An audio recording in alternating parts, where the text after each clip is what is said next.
I would love to introduce you to Naomi G. Davis. So Naomi is a first-generation American from the Bronx with roots in Jamaica and Antigua. After graduating from NYU's Tisch School of the Arts, Naomi worked as a production coordinator and associate producer in branded content and design.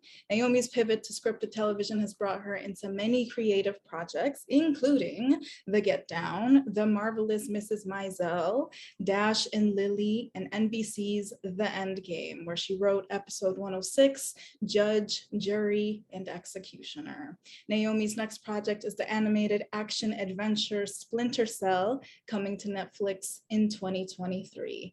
Please join me in giving a warm welcome to Naomi G. Davis. Can you guys hear me? Am I heard? Okay.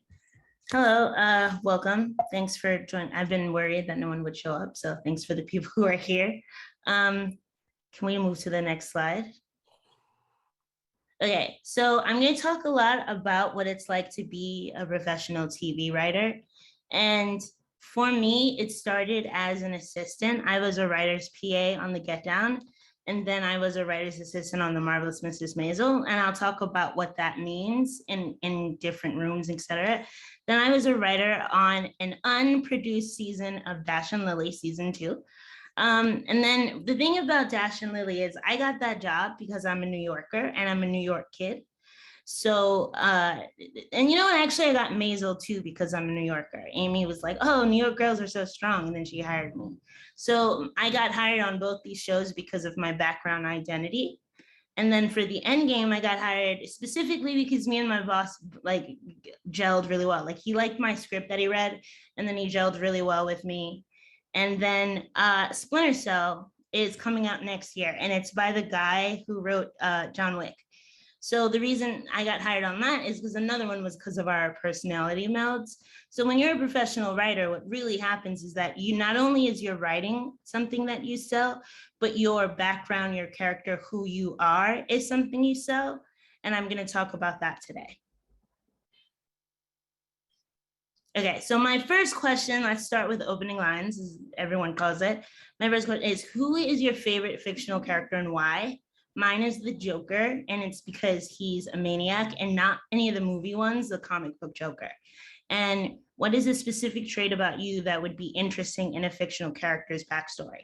So for me, like I said, I get hired because I'm from New York, and my background being that I'm a New Yorker, and that and I'm from the Bronx. So it's a different kind of New Yorker. I get hired because I'm not specifically from Manhattan. So that's my question for all of you. Who is your favorite fictional character and why? Or what is a trait about you? Okay, so what I'm going to be teaching today is writing what you know and mining your life for story, which is because I think that a lot of writers, they're always saying, my advice is write what you know. And I think that write what you know often comes off as write an autobiography story, like write something that's specifically your story. And I'm going to talk a bit about how you can mine your life for story without telling all your secrets and all your business on the page. Okay, so let's talk about character evolution and creative collaboration and steadier income. And what that means as a television writer. So character evolution, it's not that I don't love movies, but there's something about TV where you can take a character from the very beginning of whatever your story is to places you never imagined you could go, because your story is going beyond just 90 minutes to 120 minutes, which is a feature. Also, another great thing about television writing is that it's not all on you. With a feature, I have to oh my God, I need a really great ending. And then I have to figure out the ending by myself. When you're a television writer, you have a room of writers who are bringing different skills and different talents, and you're all working toward the same goal.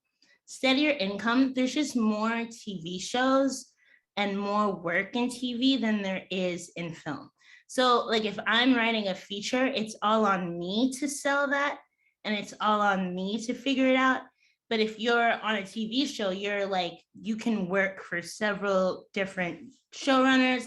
I've worked for 3 different people whose 3 different visions that I've brought on to myself. And that's what's cool about being a writer. Like while I'm a TV writer, while I'm developing my original ideas, I can join in on one of the showrunners, one of the creators of another TV show and get paid that way. And also what, like my last show was called The Endgame and it was on NBC. And my show had first of all, it was one of the only times that I'm going to work in an all-female writer's room. The creator was a man, and then he hired all ladies to work for him. And that's something that we're going to talk about a little bit, but it's really incredible to have an all-woman writer's room. And we all brought different things. It's not like, oh, you're all chicks, so you're all going to write the same thing. We all have very different looks at the world and very different backgrounds. And putting that all together in one room is what makes television so much fun. And that's why sometimes you're watching a TV show and you really feel like the character, you see them and you can equate with them. And it's because of how many people in the room using their experience and using their talent to tell the story. Next slide, please. Okay, so what makes a great television show? I'm going to say a lot of this is personal opinion based on what I think it makes a good television show. But for me, it's character. TV is all about character. And when I say is your character relatable, I mean is I can relate to Superman, who is from the planet of Krypton. He's special, but I can equate with him and I can relate to him because of all the different things that the writers who have written Superman have been put into the character, which is why that you can relate to vampires and you can relate to aliens, even though there's nothing about you that's vampire or alien. It's because there's something about that character that you relate to. Is your premise unique? And what's interesting about that, especially for television, is like a cop show is a cop show is a cop show. But what makes like Law and Order Special Victims Unit different is that it's specifically specified that it's about rape. And because it's about that, it's different from a show that's about like cops in Chicago, or different about a show that's about like NYPD Blue, which was a show from the 90s that I grew up on. And then there's what is your genre? And this is very specifically nuanced because,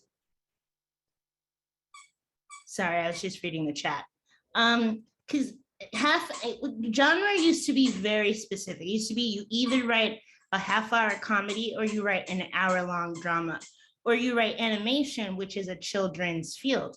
Now there's adult animation, there's dramedy, there's a comedy like Maisel, which isn't a half hour, it's an hour-long comedy, which means it has a lot more drama than you're used to in a comedy. So it's all very fluid. But these are the tent poles. The tent poles are half-hour comedy, 1 hour drama for television. Is your character worth following? And I know that this seems mean, but a lot of times I read scripts and the main character, things are just happening to them and they're not doing things. Interesting characters are proactive. Interesting characters, things are happening and then they do something. Whether it's they get stuck in time and then all of a sudden they have to put back together their parents, you know, in Back to the Future. Whether, you know what I mean? Things don't just happen to your characters. The world happens to your characters and then your characters happen to the world.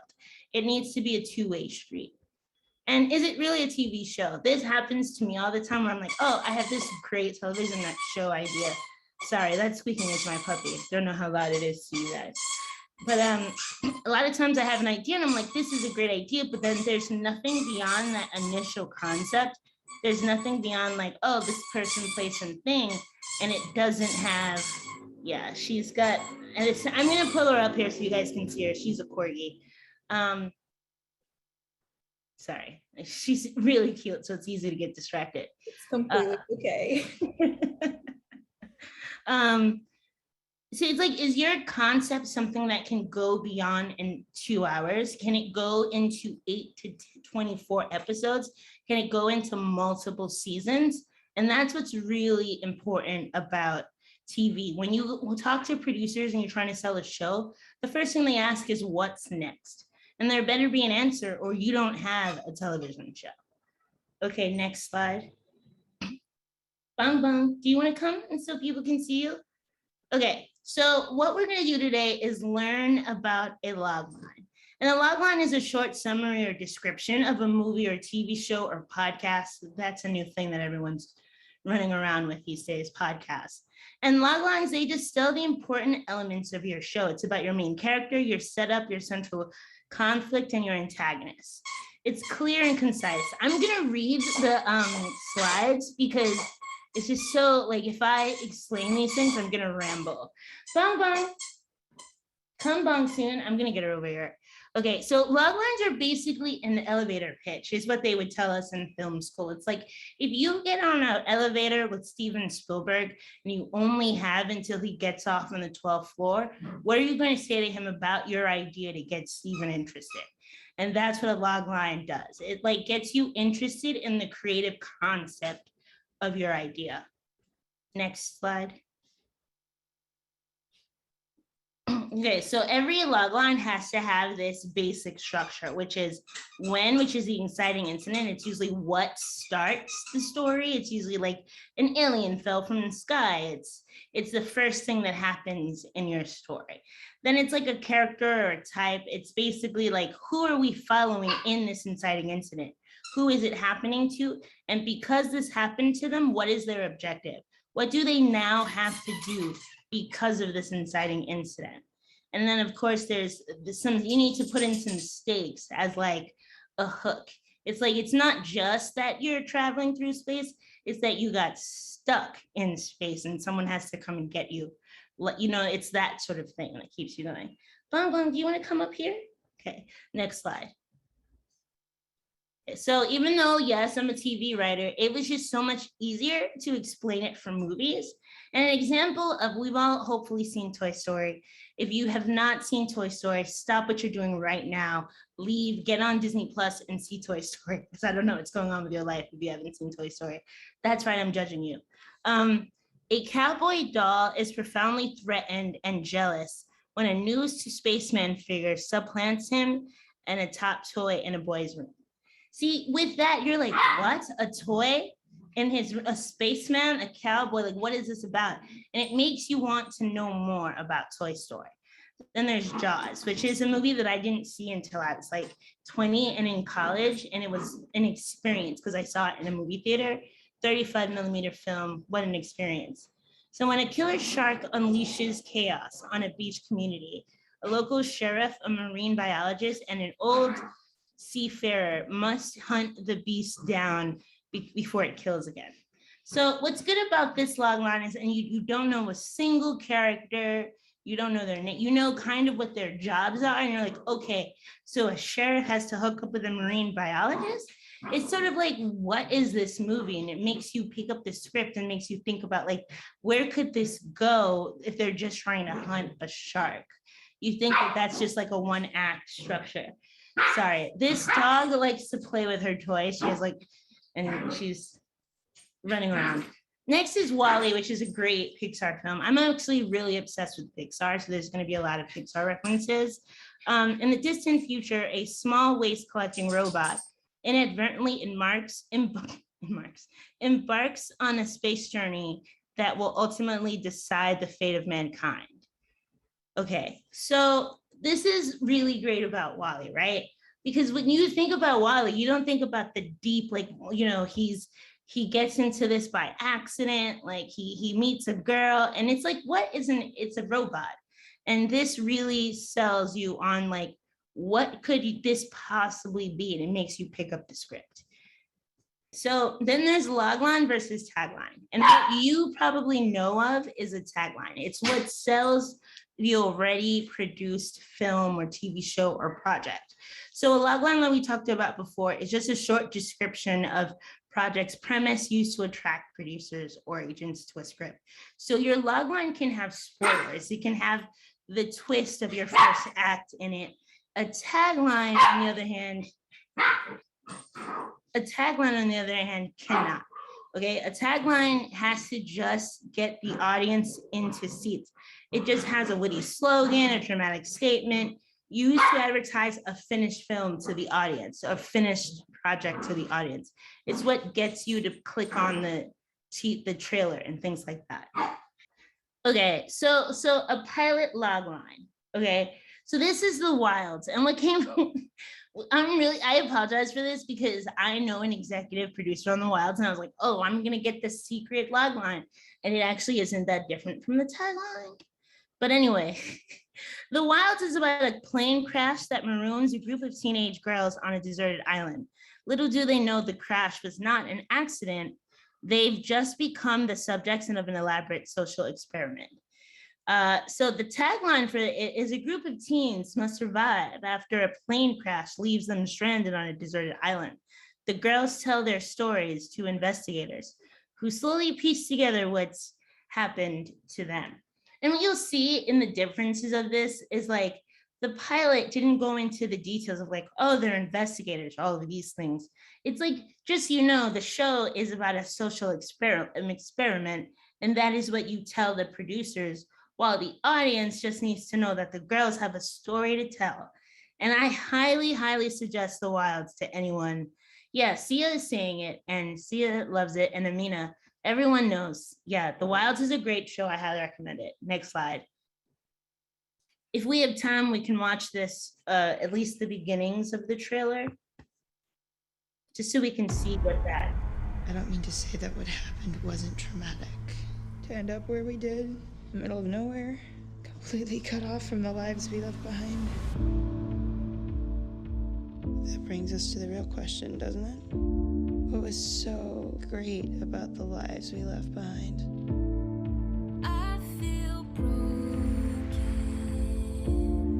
in 1,000 little secrets. It feels like everywhere I go, somebody's asking me to meet some kind of expectation. I feel broken.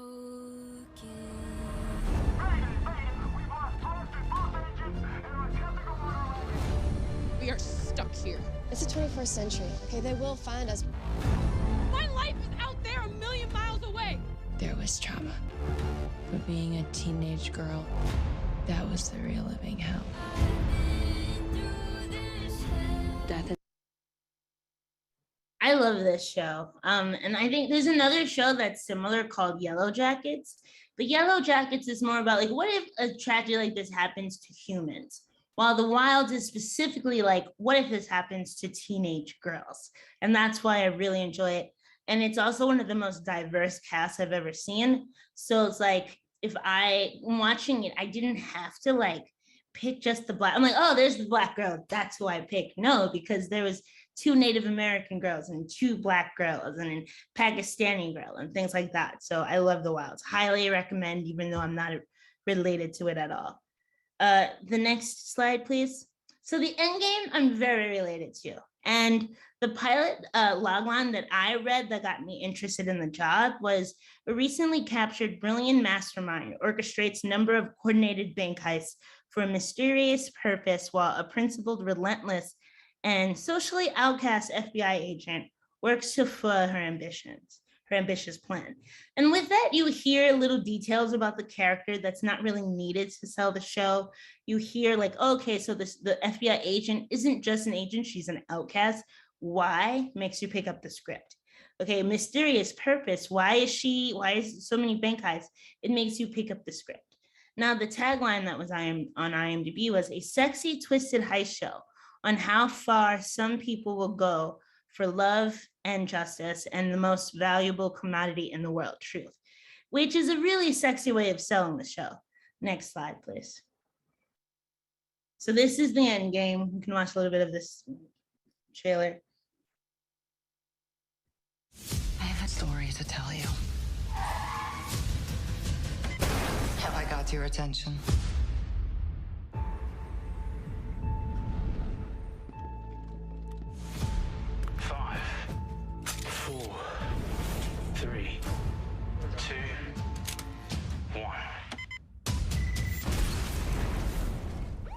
Sir, I know who's behind this. It's her. Arms trafficker, keen military strategist.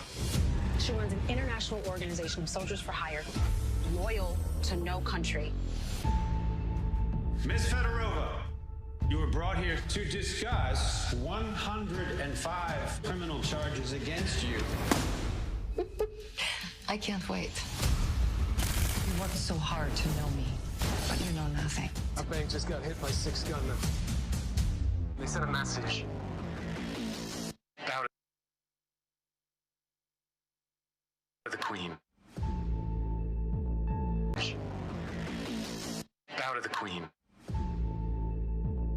Sorry, I love the message. It's like, I really the Endgame got canceled, unfortunately, after 1 season, but I highly recommend watching the 10 episodes as like a limited series because it's so much fun.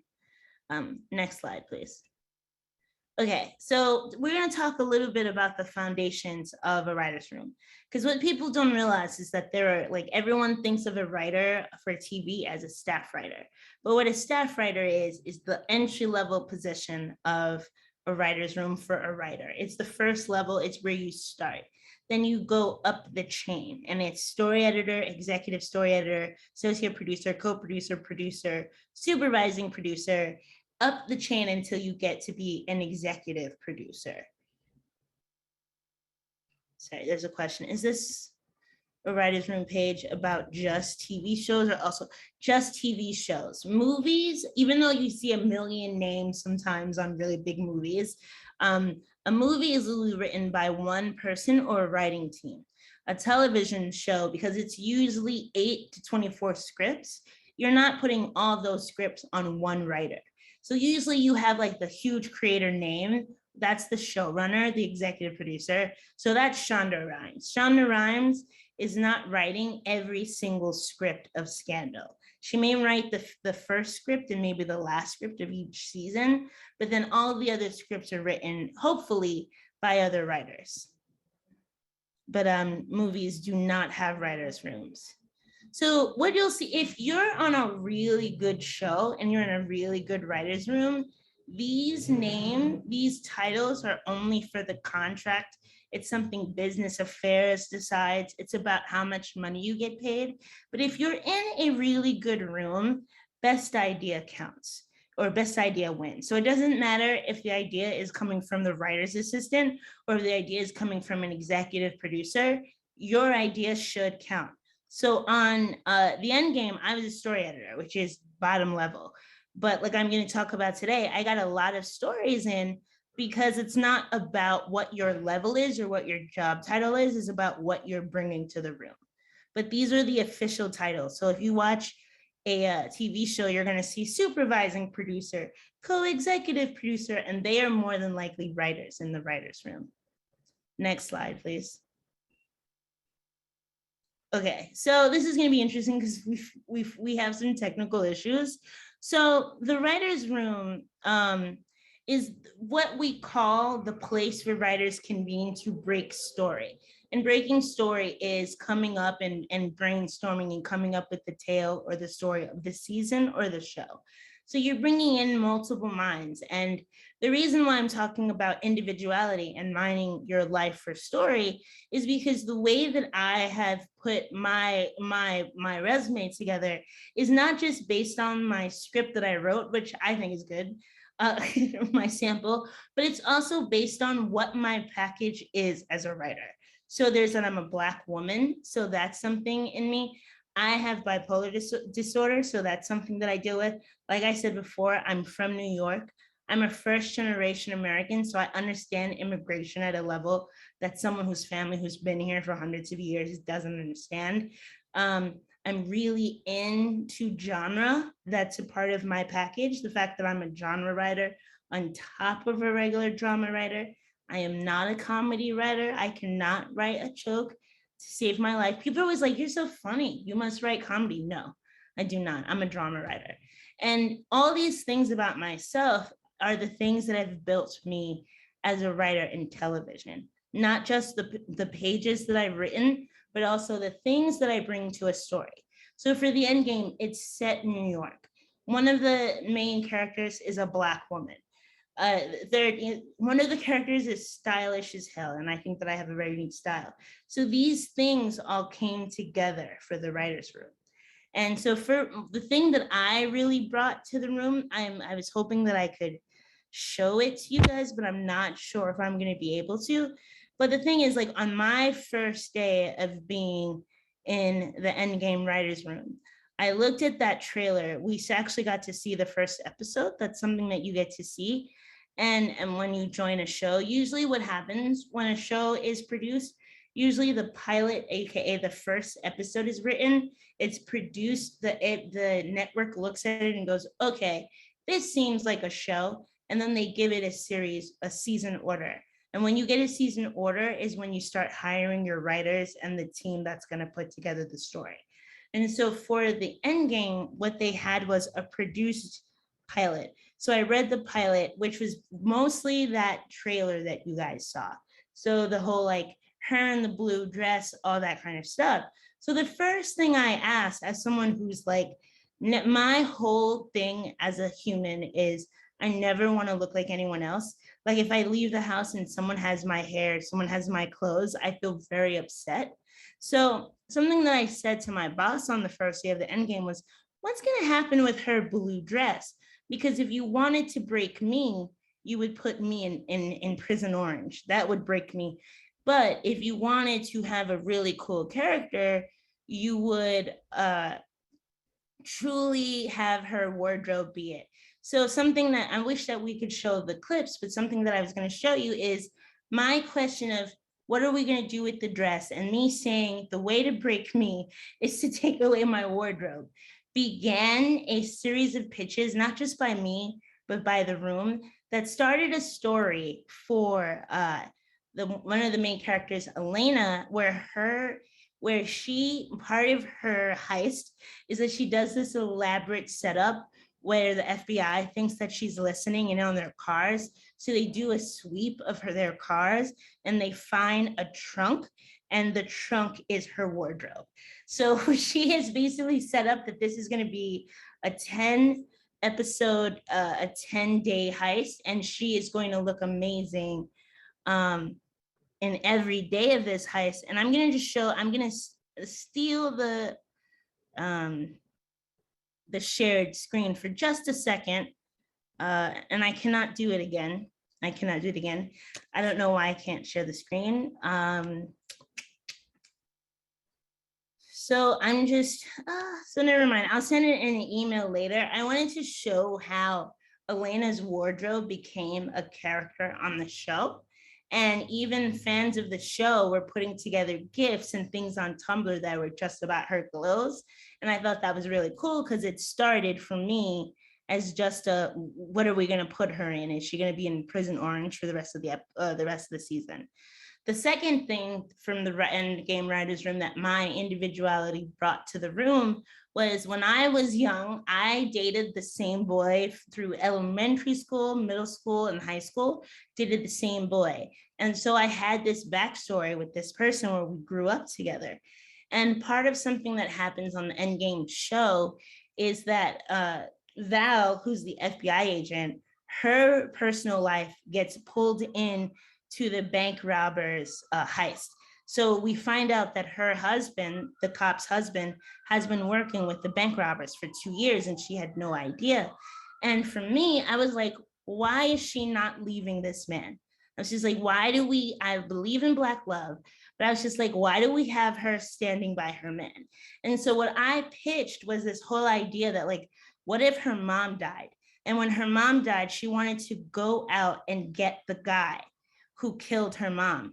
And it was her now husband, then boyfriend, who took the weapon out of her hand and saved her life and stopped her from committing a crime. And that's basically how the backstory for Val, who is the other main character of the show, well, she has this really intense backstory with her mom dying and the guy who killed her mom, and where is the guy who killed her mom, and why did she join the FBI?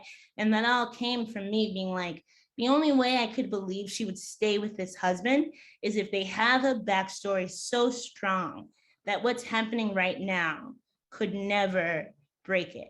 And so we came up, I wanted it to be a machete or a crowbar, but my boss really, really made it into this beautiful story about her husband as a boy taking a box cutter out of her hand. I still like machete, but weird for 12-year-olds probably to have a machete. Next slide. Okay, so we're gonna work on our for our first writing exercise. We're gonna work on your life as a logline, and examples of that. I've made my life a logline, and after a life of dreaming of having my own corgi, Naomi learns that puppy training isn't as easy as a YouTube video. When her puppy hits the biting stage, guys, the biting stage of puppy rearing is something I was not prepared for. And here's the second one is based on my personality, which is obsessed with being original. Naomi finds herself at the end of unique hair colors and styles. What hairstyle can she wear when she's already done everything? And I just want to say that I want to go on the record that questions and log lines are not popular. But I think that specifically in a log line that's just about my hair, adding in the question really gives you what is the journey of this? Like what hairstyle, like why are we talking about her hair? And the question sets up the drama of like, what would the journey be? And that would be me finding other hairstyles.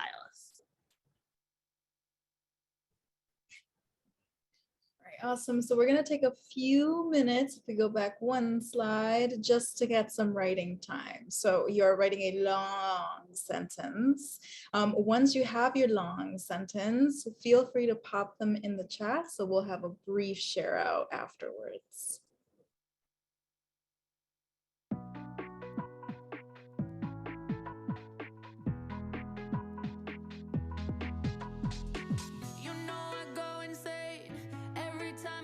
To catch a flight,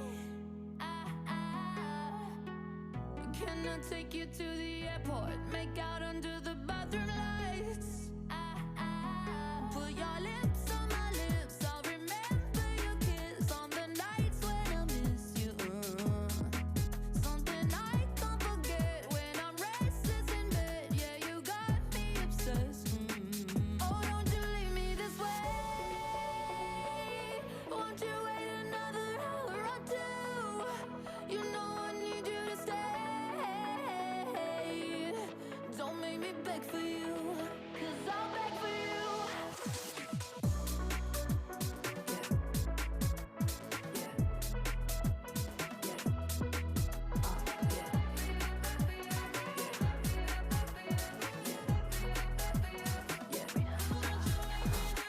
You're like an ocean breeze, coming and going just as you please.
Hey everyone, welcome back. Just guys, so what we're gonna do now is we're gonna break up into our own sets of writers' room. And in these writers' rooms, what your task is going to be is to write in one sentence or up to 4, a concise, compelling description of what your show would be, AKA a log line. And what you would do is you're gonna use your log lines from earlier, share them with one another, and take those elements and build the show with that. No sympathy, ain't nothing funny as a Saddle I can't find her, no sympathy. But I'm so non-physical. I do feel like a lady. I do, fireworks blazing. I do, heart isn't breaking. I do, but don't drop my name. Bunny, here's a rider. Saddle I can't find her, no sympathy. Ain't nothing for free. Bunny, here's a rider. Giddy up, can't find her, no sympathy. Ain't nothing for free. Dirty like it's Earth Day. Tryna wet that palette. Can you cut that dry, crush that rag, now Dion? Period. And with that, we will end off our day. I would like everybody to please join me in thanking our amazing teaching artists for today, Naomi G. Davis. And thank you to everyone for sharing. You all were amazing. Thank you so much. If you have any burning questions or would like to stay in touch with Naomi, please feel free to do so. We did run out of time for Q&A, but you can reach out to Naomi through Twitter, through email. You can visit Naomi's blog, bookgeekconfessions.tumblr.com. And you can also follow Naomi's work, obviously, because now you all know everything that Naomi's been working on. So please feel free to do so. Also, keep an eye on the lesson plan if you would like any updates on the things that we will be putting in to kind of like update as far as new material goes. Also, the Community Hub will have a bunch of information for you to access this summer for all those workshops that we told you to save the date about. And if you are interested in our music for today, the link to that is in the chat as well. So with that, I will let you all go enjoy the rest of this beautiful Saturday in New York. And I hope that you have a wonderful rest of your weekends. Bye-bye. Bye, everyone.